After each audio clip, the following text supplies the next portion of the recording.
really, really excited about this. On the line with us right now is a country music legend, Grand Ole Opry. He's won Grammys. On the line with us right now is the one and only Marty Stuart. Marty, how you doing, man? I'm good. Don't sound like you guys are having one bit of fun this morning. Marty, I got to tell you, you know what? I've always been aware of Marty Stuart. I knew some things about you, but I just recently watched that PBS special, Country Music, and you were amazing on it. And I did not know your entire backstory. And what did you think about that PBS special, Country Music? Oh, I thought it's a good show, and we worked on it for like 8 years. And wow. And watching those guys come in and whatever subject they tackle, it's like watching a SWAT team come over the hill. And it's incredible to watch their whole little deal work. So it's an honor to be a part of that show. And Marty, you came across as like a historian about country music, and to me, I really enjoyed the whole thing. It was like 16 hours, and you really 16.5 hours, yeah. Yeah. Well, historian or pretend know-it-all, but take your pick. Well, for people that don't know, one of the greatest stories I thought was you as a young child when you learned to play mandolin and you started getting into country music, and you were excited to meet a particular woman at a fair, and you took a photo with her. Could you tell everyone that story that might not know it? My wife, Connie. Well, I always started with, there's one person in the Country Music Hall of Fame at our house that is not me. It's my wife, Connie Smith. And Connie's just one of the greatest country singers of all time. And she was my mom's favorite singer.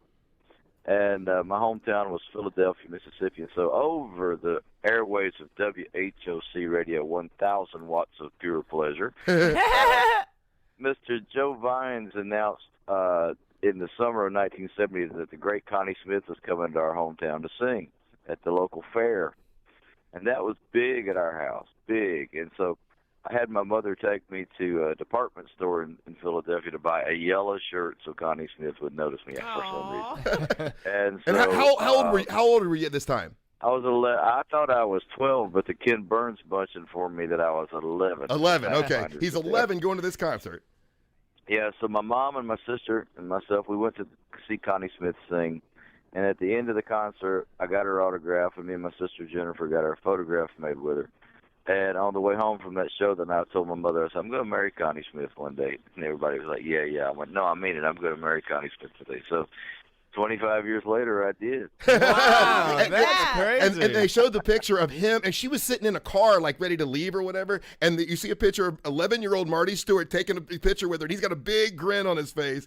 And such a great story. And then you grew up and married her. That's crazy. Hey, and we've been married for like 23 years now, so I meant business. Congratulations, man. Did they approach you to do that Tales from the Tour Bus they did with Waylon Jennings and all those guys, Johnny Paycheck? They did, but I know we know so many stories on each other. None of my buddies would ever speak to me again.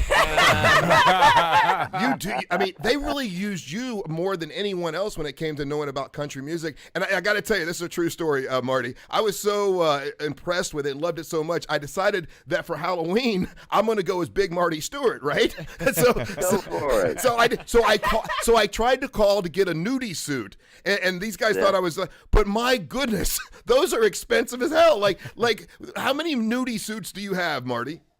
Well, in the collection, I don't wear that stuff much anymore, but in my collection of artifacts, for our center down in Mississippi, there's probably 500 or 600. Man, I could rent you one a whole lot faster.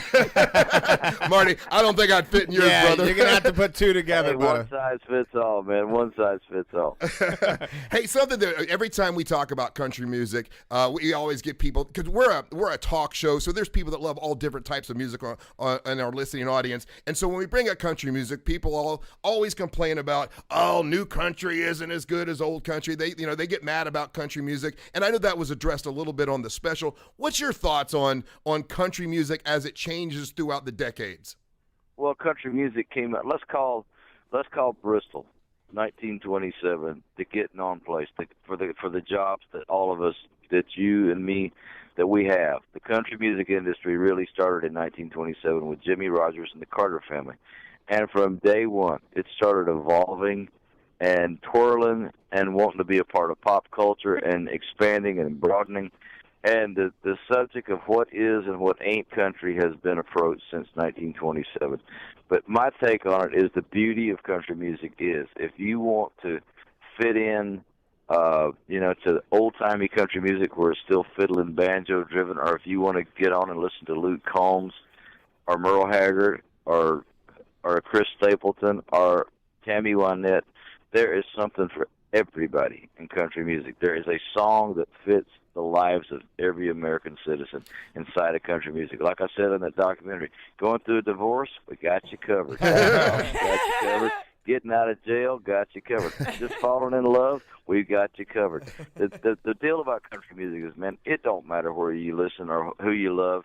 Just get in and start looking around because we got you covered, you know. Hey, once again, the great Marty Stuart on the line with us right now. One thing that really impressed me with the documentary and really has me going back and listening to more old country music is how important black influence is to country music. It always had, I don't know, where I grew up, it had the thing where, black people don't listen to country music. It's not for black people. So much not the case, correct? Absolutely. I mean, the black influence on, especially the pioneers of country music. And I'm going to tell you, to this minute, the one thing I think I miss in contemporary country music more than anything else is that country music is at its best when it's got a little bit of the blues in it, when you can feel the heart and soul of it, and it's not just, pop craft.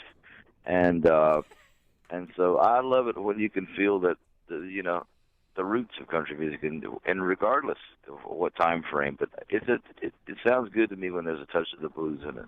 Hey, how old were you, Marty Stuart, when you first started performing with some of the greats? Because I don't know if all the audience knows, you have played with some of the greatest country musicians of all time. How old were you when you first started? Well, I started my first band out in Mississippi when I was 9, and it was a country band, the Beatles and the Rolling Stones. They were blowing up the world at that time. And me and my band, we played Merle Haggard songs and Buck Owens songs, Johnny Cash songs. And there was a picture of us in the local paper that said, "Local boy says it's hard to make a living playing country music in Beatles society." So I went back to there, and I was on the Grand Ole Opry with Lester Flatt as a band member when I was 13. And after Lester passed away, I was a member of Johnny Cash's band, I think, when I was 20 or 21. Man, playing with the great Johnny Cash. What's a story you remember, the most about playing with Johnny Cash? Well, what I miss about him, he was my old chief, and he was my mentor and my father-in-law for 15 minutes. And oh, that's right. He was next door neighbor. I mean, he was just kind of everything, one of my best friends. But what I really miss about him is his counsel, his wisdom. But what I really miss about him is his sense of humor. It was darker than his clothes. And I was thinking about him the other day. What's that lady's name? Barbara Walters? Yeah. Is that right? Yeah. The journalist, Barbara Yeah. Walters. And she was doing this special, and Johnny Cash was a centerpiece of her special. And the first question she asked John was, she said, "Johnny, do you ever talk to your children about drugs?" And John said, "Yeah, ain't none of them got any." On the line with us is the great Marty Stuart, who's going to be at the Riley Arts Center tomorrow night. This is a legend that's going to be performing there. Angel, question for Marty Stuart. Mr. Stewart, one of the things that I think gets overlooked is you're one of the guys that's a guitar hero. You're playing your style, the ability that you have to do all these different styles. The documentary highlights that, how you're able to show that. Is there a particular guitar in your arsenal that you consider it like one of your most prized possessions? And have you ever given one of your guitars out to somebody and regretted that? No, I've never given a guitar away that I regretted, but there's probably two guitars that mean a lot to me. One is Jimmy Rogers, the father of country music. I have one of his guitars, and the other one that's pretty stout is a 1937 Martin D45 that originally belonged to Hank Sr., then Hank Jr., then Johnny Cash, then me. So that's a pretty good Wow. song. That's a big deal. Savannah, question for Marty Stuart. One question, but it's going to have two parts, and neither of them are related to each other. One, how many times were you on Hee Haw? And two, do you secretly have a tattoo of a pig on your neck, and that's why you wear scarves? I don't know how many times I was on Hee Haw. Maybe a couple. Yeah. I don't know. And, nah, don't have a pig on my neck. I probably should. Because, I you got know, a that's... monkey on my back. Does that count? Because that's the rumor, you know. That Is you, it? Yeah, the rumor that I heard. You're starting that No, rumor. no. The rumor that I heard was that you got into an argument with a band member when you guys were drunk, and then you made a bet, and the next day you had to get a tattooed on your neck of a pig, that's why you wear scarves. Let's go with that. That's great. Okay. Out of everyone that you've performed with, I mean, who have you enjoyed the most? I know you've done a lot of collaboration with Travis Tritt, and I love all the stuff you've done with him, but I know you've collaborated with a lot. Who did you enjoy performing with or playing with the most? Well, recently, I love Travis. We're like brothers, and we're actually going to play together in a couple of weeks at the Country Music Hall of Fame. One of the guys getting inducted is the fellow who produced Waylon and Willie's song of Good Hearted Woman. So Travis and I get to be Waylon and Willie. But one of the recent collaborations we did about 69 shows last year with Chris Stapleton, and I love Chris. Wow. You know, I've known Chris for years, when he's songwriter Chris and bluegrass guy Chris, and now country superstar Chris. So Chris is just on fire, and he's fun to sing and play with. So there you go. There you go. That's great. And once I want to remind you that Marty Stuart's performing tomorrow at the Riley Arts Center. And I assumed and thought that you were in the Grand Ole Opry. I can't believe that you're not. Does that? Oh, I am. Oh, I thought you were. I've been a member there, I think, since '92 or something like that. Oh, Yeah. okay. I thought you said your wife was and you weren't. Oh no, she's in the Country Music Hall of Fame. Oh, gotcha. Okay, all right. Way to rub it in, right? I'm sorry. Yeah, what are you doing? I was trying to Marty's being a understand. They were I'm Mr. Connie Smith when we go in that building. Okay, That's all right. for you, Marty Stuart, and you have seen it all and really played with so many people. Who are the top 5, country music legends for you? Living or dead? Living or dead? Yeah.